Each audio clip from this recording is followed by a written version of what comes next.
Self-image. So this is a really, really, really big one. Self-image is the key to changing anything when it comes to self-help. Anything. I don't really care what you point at or what you talk about or think about or anything when it comes to self-help. It's the self-image that is the key. How self-image works is it's so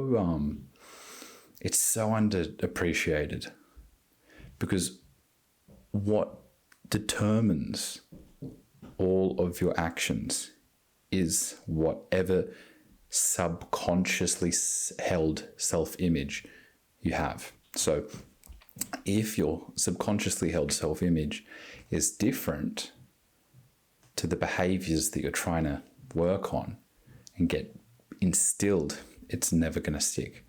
It's just going to be there for a bit. Like, you'll try and start the gym, you'll try and start a healthy exercise habit, you'll try all sorts of stuff. And think about all the different things you've started. You did for like a few days, maybe a week, 2 weeks, and then next thing you know, you're like, shit, I haven't done that thing for like 3 weeks. It just happens. No one ever starts a new habit and they say in their mind, okay, I'll do this for 3 days, and then after that, that's it.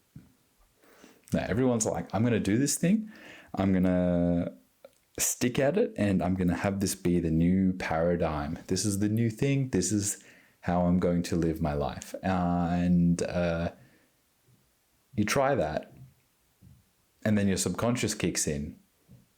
And what does your subconscious do? It just acts out what your subconscious is wired for.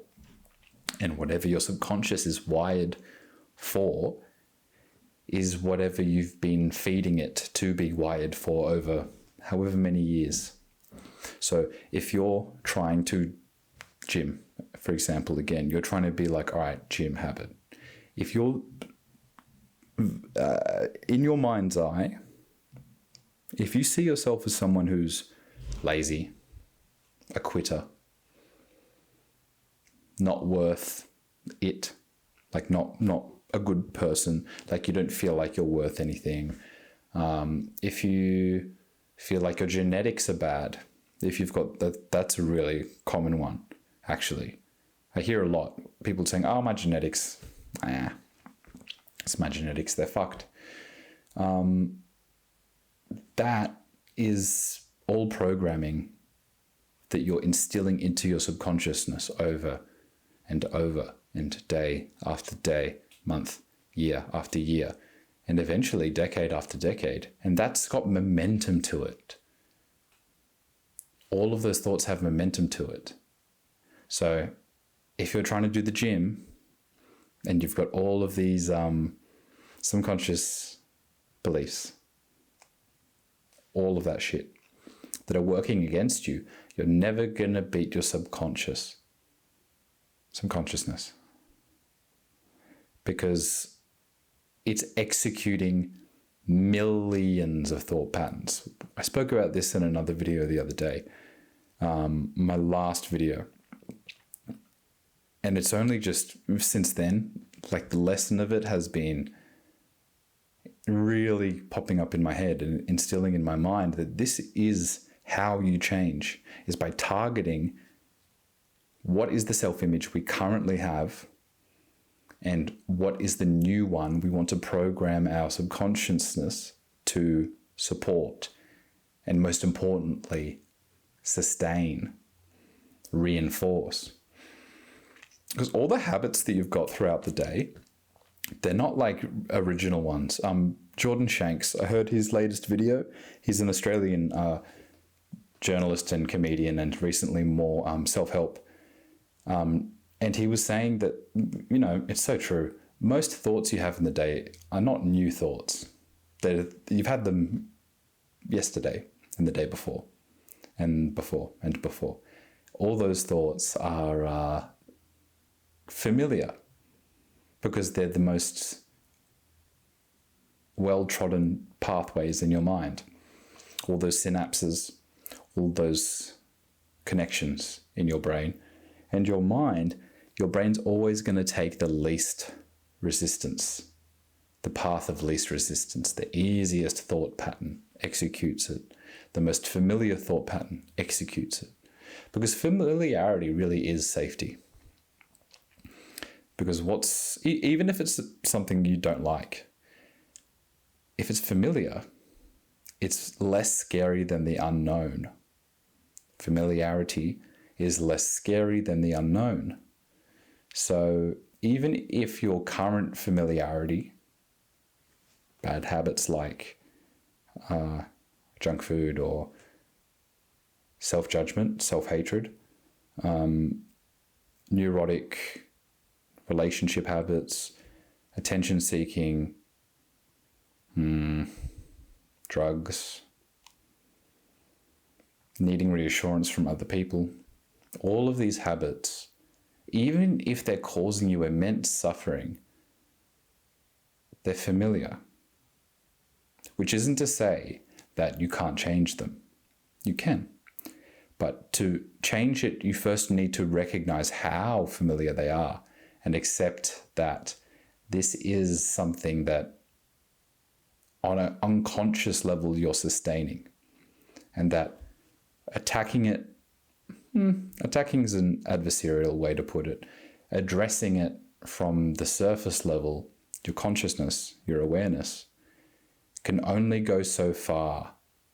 It's your subconsciousness that actually does the work.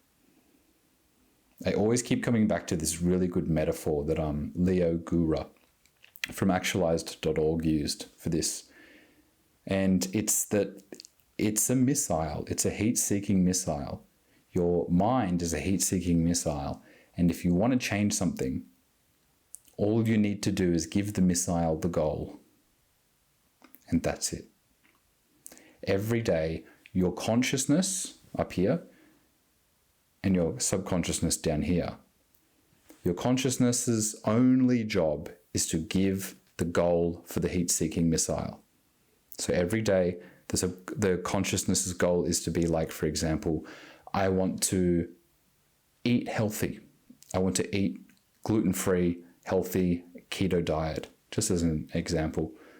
And the only thing you need to do each day is just reinforce that goal in your head, whether that's writing it down, thinking about it, visualizing it, and then put faith in following through on whatever intuitive, spontaneous urges come to you to support that.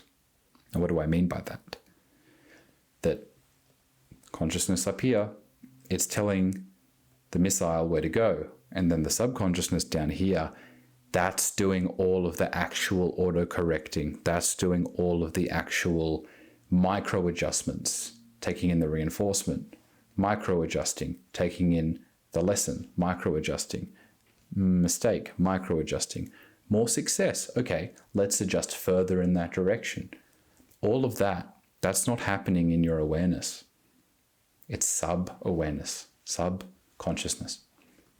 So the recently, because I've been trying to change my health, I've had really bad health issues, but with having Crohn's, scoliosis, a lot of chronic pain. And the thing that's helped the most is being really fucking clear on what the goal is, spending time each day, being clear about it, writing it down, visualizing, whatever. And then taking my hands off the steering wheel and putting faith in my subconsciousness that it will guide me in the direction I need to go. Whether that's a sudden urge to be like, let's go have a walk. Let's have a walk.